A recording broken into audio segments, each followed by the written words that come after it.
Top quality और consistent performance के लिए सिर्फ सिल्वर पंप नाम याद रखना। બનાસકાંઠાની વાત કરીએ, આબુ રોડ પાસે પર્વત વિસ્તારમાં લાગેલી આગ હવે કાબૂમાં આવી ગઈ છે।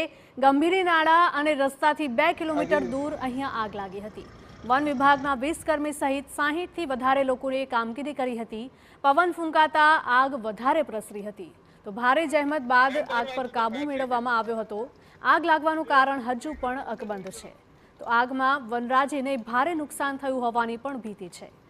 तो आबू रोड पासे पर्वतीय विस्तार में जंगलों में खास जो बात करवामां आवे तो जंगलों में आग लगी हती।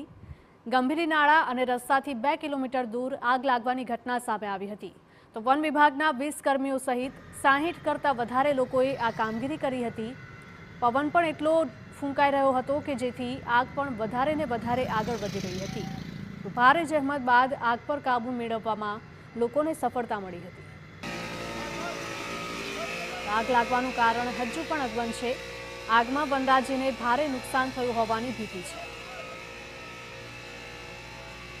તો આબુના આ દ્રશ્યો છે। ગઈકાલે આબુમાં ભીષણ આગ લાગી હતી। क्या वजह है कि इन दिनों में ये आग लग जाती है?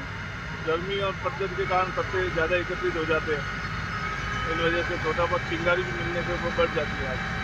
इससे कोई अधिक नुकसान हुआ या वन संप्रदाय को कोई नुकसान? ये सूखे पड़े पत्ते ही जल रहे हैं। इसमें कोई जीव जंतु को नुकसान? अभी तक जीव जंतुओं को कोई नुकसान नहीं। कब